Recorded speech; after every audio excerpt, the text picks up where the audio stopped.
अगर आप भी चाहते नहीं कोहिनूर म्यूजिक के ऑडियो वीडियो सबसे पहले देखे खतीरा सुने खतीरा तो लाल बटन दबा के चैनल के सब्सक्राइब कर लीजा और साथ ही बेल आइकन के दबावल ना भूलिजा। होली है recording by Kohinoor music studio Bakhri Bazar. भतीजावा के मौसी भतीजावा के माई हवन रंगा वाला गहाई दी। भतीजावा के मौसी भतीजावा के माई हवन रंगा वाला गहाई दी। भैया हमारी कौन घर है हसो मोही रंगा वाला गहाई दी। भतीजावा के मौसी भतीजावा के माई हवन रंगा वाला गहाई दी।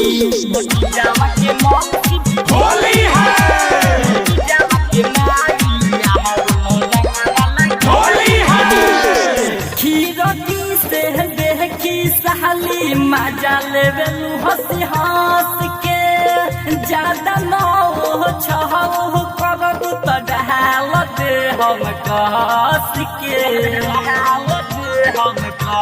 होली है खीरती से देखी सहली मजा लेवेलू हंसी हंस के ज्यादा नौ छहो करब तो ढाल दे हम कस के 2021 के नया पिचक हारी से हवन रंगा होली है भतीजावा के मौसी भतीजावा के माई हवन रंगा वाला गहाई दी।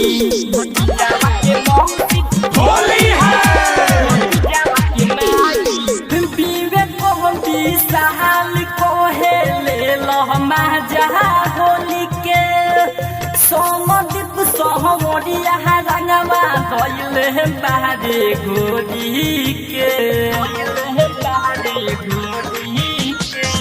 विवेक बहती साल कोहे ले लह मजा होली के सोमदीप सोहरिया रंगवा धइले बारे गोरी के चंदन का रहती सोते रम रहनील गोरी में मोबिल डाल दी। भतीजावा के मौसी भतीजावा के माई हवन रंगा वाला होली है भैया हमारी कौन घर है हसो मोही रंगा वाला गहाई दी।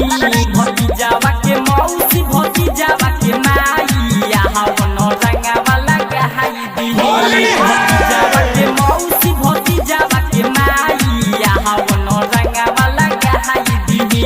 Recording by Kohinoor music studio Bakhri बाजार।